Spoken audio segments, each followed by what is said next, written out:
दोस्तों आज हम ऐसे देश की कहानी जानेंगे जिसे दुनिया का क्रैडल ऑफ सिविलाइजेशन यानी सभ्यता का पालना कहा जाता है। एक ऐसा देश जिसका इतिहास हजारों साल पुराना है और जिसका भूगोल इसकी सबसे बड़ी ताकत और कमजोरी दोनों रहा है।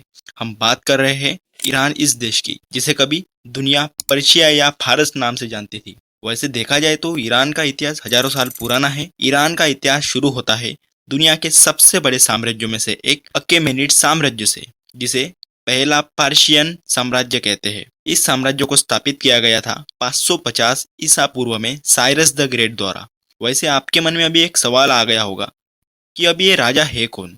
तो ये राजा वही राजा है जिन्होंने दुनिया को सबसे पहले ह्यूमन राइट्स का कॉन्सेप्ट दिया था, जो कि आज बहुत से देश के संविधान में मौजूद है। इनके बाद आए डेरियस द ग्रेट और उनके दौर में पर्शिया का दबदबा पूरे सेंट्रल ऑफ वेस्ट एशिया पर था। उनकी पूर्व राजधानी परसोपोलिस अपनी भव्यता के लिए पूरी दुनिया में मशहूर थी। इसके बाद भी ईरान में कई शासकों ने शासन किया, लेकिन 20वीं सदी की शुरुआत में ईरान में एक बहुत बड़ी चीज मिली, पेट्रोलियम।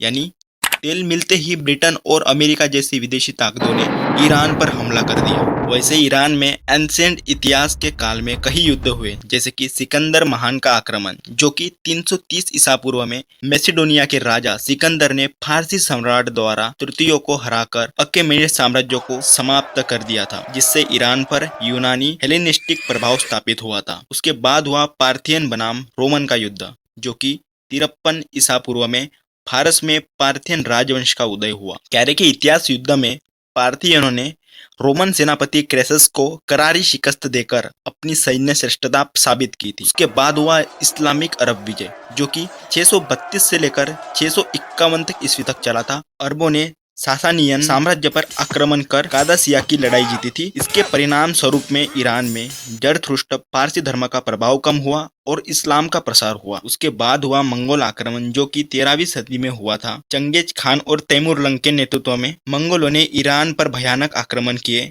और पूरे क्षेत्र में भारी तबाही मचाई। उसके बाद मॉडर्न हिस्ट्री के युद्ध के ऊपर एक नजर डाल लेते हैं, जैसे कि ईरान इराक युद्ध, जो कि 1980 से 1988 तक चला था। 1979 की इस्लामी क्रांति के बाद इराक के सद्दाम हुसैन ने ईरान पर आक्रमण कर दिया था। 8 साल तक चला ये विनाशकारी संघर्ष 1988 में बिना किसी स्पष्ट परिणाम और भारी जनधन की हानि के समाप्त हो गया। और उसके बाद हुआ अमेरिका ईरान संघर्ष, जो कि 1987 से 1988 तक चला था। फारस की खाड़ी में तनाव के दौरान अमेरिकी नौसेना और ईरान के बीच झड़पें हुए। 1988 में ऑपरेशन प्रेइंग मेंटिस के दौरान अमेरिका ने ईरानी नौसेना के बड़े हिस्से को नेस्तनाबूद कर दिया था। उसके बाद हुआ ईरान इजराइल छद्म युद्ध, जो कि 1982 में स्टार्ट होता है और अभी फिलहाल वर्तमान में भी शुरू है। 1979 की क्रांति के बाद कट्टर दुश्मनी में बदले ये दो देश लेबनान में हिजबुल्लाह और गाजा में हमास जैसे समूहों के माध्यम से एक दूसरे के खिलाफ छद्म युद्ध लड़ रहे हैं। अभी सवाल ये आता है कि ईरान ने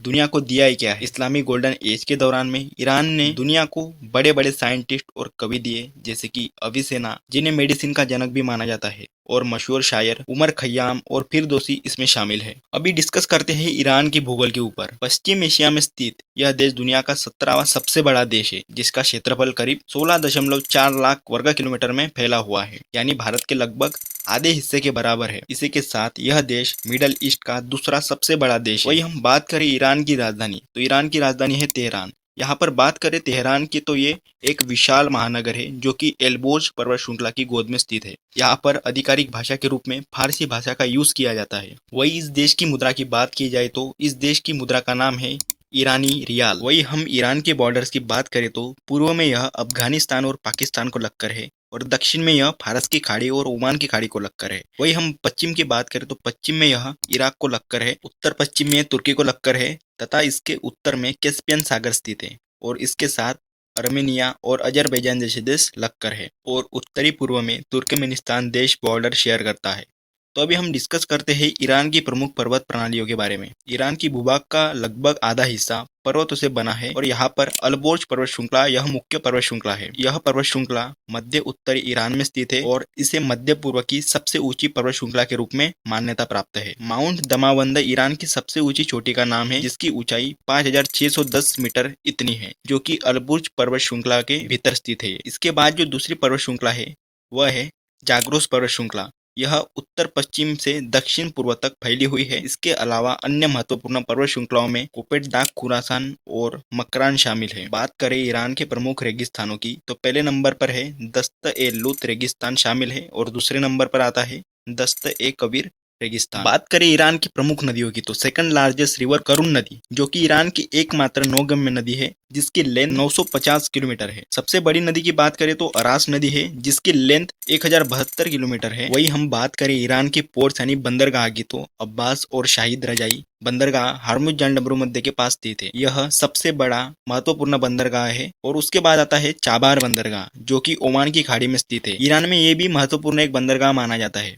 चाबाहर पोर्ट ये भारत के लिए एक इम्पोर्टेंट पोर्ट है। इसके माध्यम से भारत और पाकिस्तान को दरकिनार करते हुए अफगानिस्तान और मध्य एशिया तक व्यापारिक माल पहुंचाता है। इसके बाद में मेन मुद्दे पे चलते हैं। स्ट्रेट ऑफ हॉर्मुज एक संकरा जलडमरू मध्य है जो कि फारस की खाड़ी को ओमान की खाड़ी और अरब सागर से जोड़ता है। अगर इसके नॉर्थ में देखें तो यहाँ ईरान की सीमा है और इसके साउथ में देखें तो ओमान और यूनाइटेड अरब अमीरात यानी यूएई स्थित है। इसकी सबसे कम चौड़ाई सिर्फ 39 किलोमीटर है, लेकिन जहाजों के आने जाने के लिए जो सुरक्षित रास्ता है यानी शिपिंग लेन है वो केवल 3 किलोमीटर चौड़ा है। ये थी ईरान की शॉर्ट इन्फॉर्मेशन। अगर आपको स्ट्रेट ऑफ हॉर्मुज पे फुल वीडियो चाहिए तो कमेंट में हाँ जरूर लिख देना। तो फिलहाल इतना ही, मिलते हैं नेक्स्ट वाली वीडियो में।